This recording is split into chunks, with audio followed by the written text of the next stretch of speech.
Assalomu alaykum, hurmatli talabalar. Bugungi video darsimizning mavzusi bu dunyo tuproqlari klassifikatsiyasi va ularni bir-biriga muvofiqlashtirilgan holda o'rganish.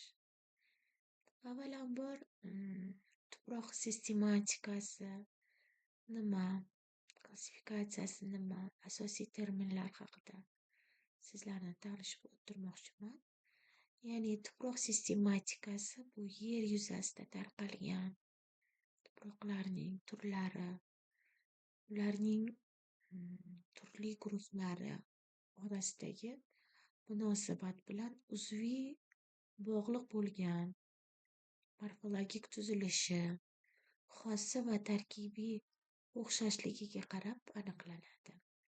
Tuproq sistematikasining asosiy maqsadi bu dunyoda tarqalgan tuproqlar tasnifini o'rganish, ishlab chiqishdan iboratdir. Tuproq sistematikasi tarixiy va geografik solishtirish usulidan foydalanadi va barcha bo'limlari tuproq evolyutsiyasi qonuniyatlari hamda ko'rsatkichlaridan foydalanishi mumkin. Endi har bir yo'nalishni o'ziga yarasha tarixiga ega va o'ziga yarasha asoschilariga egadir. Sistematika klassifikatsiyasi ham asoschilaridan biri u rus tuproqshunoslari Dokuchayev, Siybertsev, Glinka, Prasalovlarni misol keltirib o'tishimiz mumkin. Endi tuproq sistematikasi asosan 3 masalani o'rganadi desak ham bo'ladi. Bu birinchisi tuproqlar orasidagi sifat va miqdoriy farqlarni aniqlash bo'lsa, ikkinchisi tuproqlarni iloji boricha miqdoriy to'la tasniflashdir va uchinchisi barcha tuproqlarni aniqlab ilmiy tasnifini ishlab chiqishdan iborat. Endi tuproq nomenklaturasiga keladigan bo'lsak, hozirgi vaqtda dunyoda tuproqshunosliklar orasida tuproq nomenklaturasini ishlab chiqish asosan 3 yo'nalishga egadir. Bu Rossiya, Amerika Qo'shma Shtatlari va UNESCO tashkilotining tuproq diagnostikasi va tasnifini tizimli taklif etilgan hamda amalda qo'llanib kelinmoqda. Endi tuproq nomenklaturasini ishlab chiqish usullari rus tuproqshunos olimi Dokuchayev asarlarida keltirilgan bo'lib, uni tasnifiga ko'ra tuproq asosan tasniflashda tuproqni uni joyi, sharoiti, xalq tomonidan rangiga qarab atalishini e'tibor qaratilgan. Masalan, podzol, chernozem, belozem, serozem kabi tuproq nomlari. Bu atamalarni nomidan ko'rinib turibdiki, rangi nomlanishda asosiy rol o'ynaydi. Ya'ni chernozem, belozem, serozem.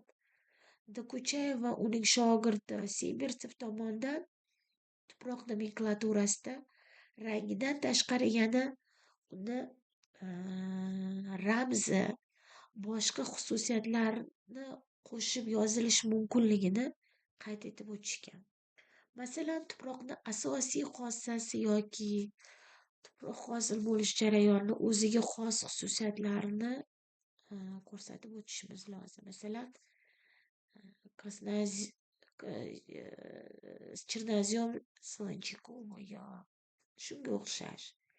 Серая лесная почва, болотная почva. Endi tuproqshunoslik fanini keyingi vaqtlarda rivojlanishi tuproq tasnifi va sistematikasida, nomenklaturasida, tuproqning genezisi, xos xususiyatlari, uning tarkibi, subyektiv jarayonlarni o'z ichiga olish masalalari paydo bo'la boshladi. Shuning uchun tuproq nomenklaturasi, tuproq genezisi, xossa va xususiyatlaridan kelib chiqadigan taksonomik birlik ishlab chiqish lozimligini inobatga oldi. Endi rus tuproqshunosligida foydalaniladigan atamalar ko'proq tuproq nomlarini nemis, Amerika olimlari hamda UNESCO ishlab chiqqan tuproq tasnifida zem nemischa ya'ni erdi, inglizcha soil nomlarini qo'shish tavsiya etildi. AQSh ya'ni Amerika Qo'shma Shtatlarida tuproq nomenklaturasi o'zi alohida rivojlangan bo'lib, bir qator qarama-qarshilik va kamchiliklarga ega bo'lish nimalari tug'ildi. Masalan, asrimizni boshlarida Amerika Qo'shma Shtatlarida tuproq tiplarini tuzilishini boshqarib, tuproq nomiga ularni mexanik tarkibini yoki joyi nomini qo'yish tavsiya berildi. Masalan, Washington qumloq tuproqlari yoki Chikago loylari deb nomlanishi boshladi. Endi hozirgi Amerikaning yirik masshtabli tuproq xaritalarida tuproq seriyalari saqlanib qolgan bo'lib, ularni nomenklaturasida podzol, chernozem, serozem kabi nomlar foydalanilgan. Endi UNESCO tomonidan 1968-yilda 9 Butundunyo tuproqshunoslar kongressida Rossiya va Amerika Qo'shma Shtat tuproqshunos olimlari asos qilingan atamalardan foydalanish boshlandi va bu atamalar nomiga ular tuproqni qandaydir bir xususiyatlarini, xossalarini qo'shib yozishni boshladi. Masalan, karbonatniy fluvasoil yoki serniy fluvasoil tuproq nomidan ko'rib turibsizlar, karbonatniy demak karbonatga ega va hokazo. Shunga o'xshash.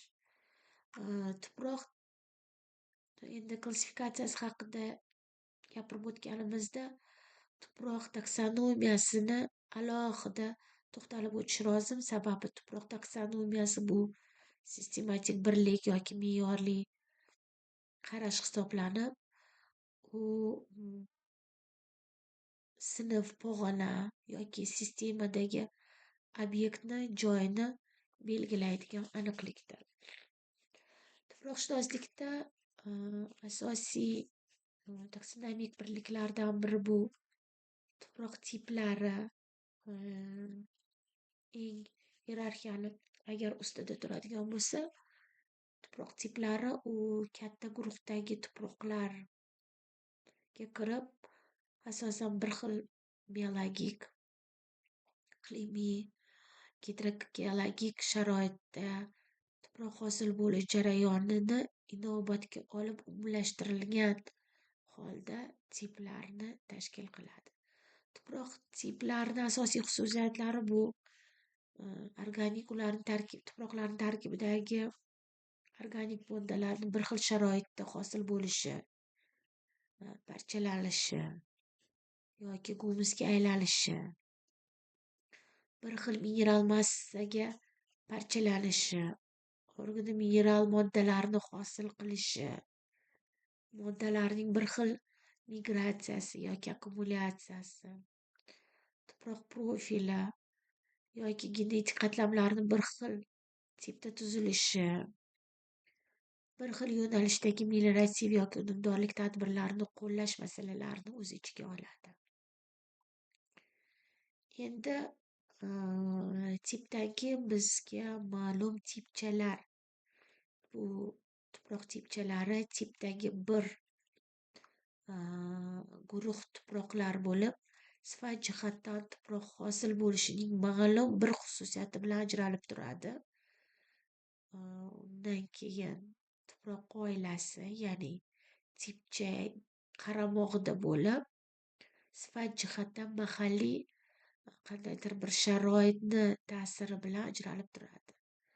Oiladan keyin tur bu tuproqlarning guruhlari bo'lib, tuproq hosil bo'lish jarayoni bilan bog'liq. Keyin toifa, ya'ni ma'lum bir jarayonni tuproq turi ichidagi alohida rivojlanishi bilan ajralib turishi. Razryadlari, keyin razryadchalari kabi taksonomik birliklarga egadir.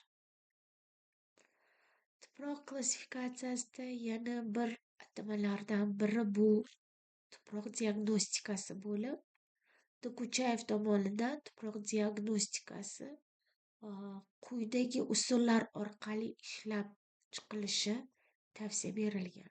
Bu birinchisi profil, ya'ni tuproq qoplamini bizga ma'lum bo'lgan A, B, C genetik qatlamlari bo'yicha tasniflash. Undan keyin majburiy har tomonlama tasnif, ya'ni morfologik tuproqni fizik, kimyoviy, biologik, agronomik xossa va xususiyatlariga qarab ta'riflash. Keyingisi solishtirma geografik tahlil, ya'ni tuproqlarni geografik o'rni, qayerda tarqalganligi, qanday tuproq hosil qilish jarayoni bilan bog'liqligi va keyingi usul genetik usul tuproqni kelib chiqishi, rivojlanish tarixi va joyning geografik o'rni bilan belgilanadi. Endi bugungi darsimizga